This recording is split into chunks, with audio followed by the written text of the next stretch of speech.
Hello lovely people, thanks a lot for clicking on this video. If this is your first time here, you're welcome. But if you keep coming back, you're much appreciated. My name is Onwaduto and I am a teens coach. In this video, we're going to be talking about causes of low self-esteem. Let's get right into the video.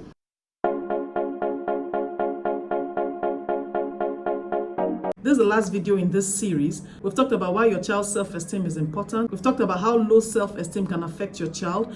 We've talked about how to build positive self-esteem in your child. And now we're looking at the causes of low self-esteem. Self-esteem is confidence in one's worth or ability.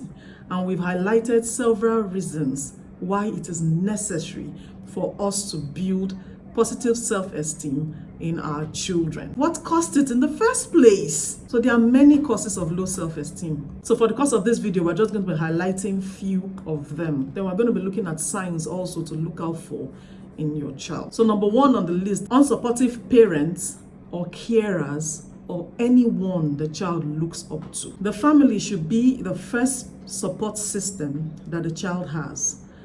Your child should know that you have his back at any point in time. You should be your child's first supporter. You should be your child's first hype man. And then when the child is not getting it, you find out that the child's self-esteem begins to drop. So your child needs you to be supportive enough.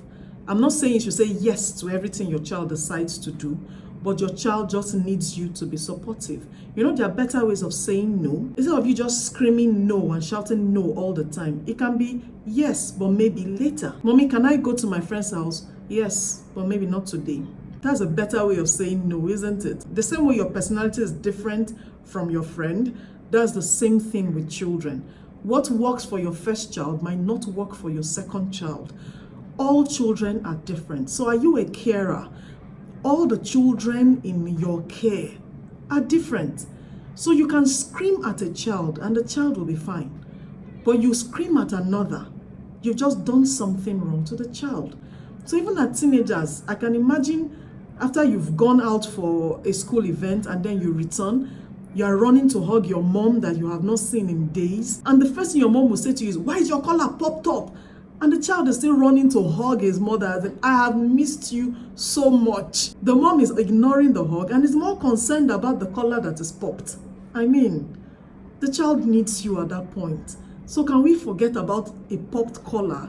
A popped collar has never killed anybody that I know of. So can you rather enjoy the embrace of your child, which you will soon not be getting again, than focusing on things that do not matter? So being unsupportive to your child can lead to low self-esteem. So another thing can be friends who are bad influences. We've talked about friends on this channel. Friends could be bad influences that could lead to a child's low self-esteem. So friends making fun of the children could lead to the child's low self-esteem. Another thing is stressful life events. For example, divorce. You know those things that we say most of the time that when parents split, it's the child that suffers? Yeah, one of the things the child suffer is low self-esteem. Some children, it does not affect their self-esteem should their parents separate, but for some others, it is very traumatic. So things like that could affect the child's self-esteem. Going through a traumatic situation or being abused sexually, being raped, being beaten, domestic violence, or traumatic situation like an accident. Even rape is a traumatic situation. So any of all these things could make a child have low self-esteem. Something else that made it to the list is poor performance at school or unrealistic goals. You know how we all want our children to go to Harvard and one of the Ivy Leagues and all those kind of big stuff? Yes, we all want that for our children, but then not everyone can make it to those schools, right? So you applaud your child for whom your child is. So when you are pushing your child and over pushing your child, setting goals that are very unrealistic, it affects your child's self-esteem. Mood disorders such as depression, anxiety could lead to low self-esteem. Bullying or loneliness is also something that could lead to low self-esteem. When a child is being bullied over and over and over again, it could lead to low self-esteem. Can you imagine a child who enters a class and the whole class is making fun of that child, pulling the child here and there, and all of that? that can damage anybody's self-esteem. Then also ongoing medical issues. The child suffering from a form of disease or the other, and is constantly having seizures, constantly having attacks, and all those kind of things, the child's self-esteem reduces. So these things are things that parents should pay attention to and help your child.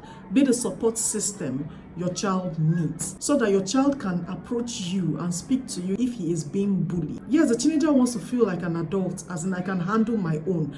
How dare I tell my parents that I'm being bullied? But when there's a certain kind of relationship you have with your child knows you're not going to tear him down or make jest of him. He will want to willingly tell you that back in school, I am being abused or I am being bullied. And you know better than to wear all your regalia and walk to the school to begin to demand for who the child is. But there are things you can help your child with at home. You can still report the case, but not necessarily making a scene. Making a scene still tears down your child's self-esteem. So do you see that? So you think things through before you do them. So you might be wondering, what signs could I look out for?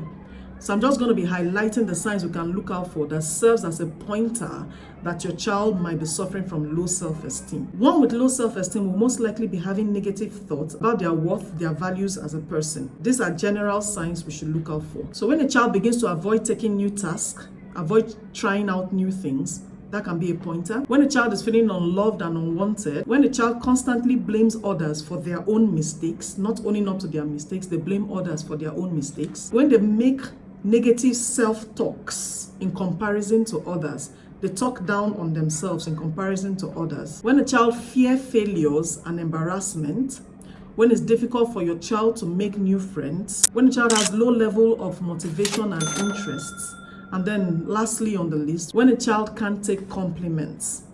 These are signs you should look out for. So if your child is showing any of these signs or multiple of these signs, it's a pointer that your child just might be suffering from low self-esteem. So help your child. Pay attention to it and help build positive self-esteem in your child.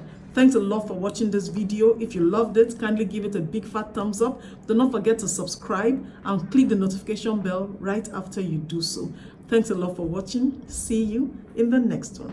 Bye-bye.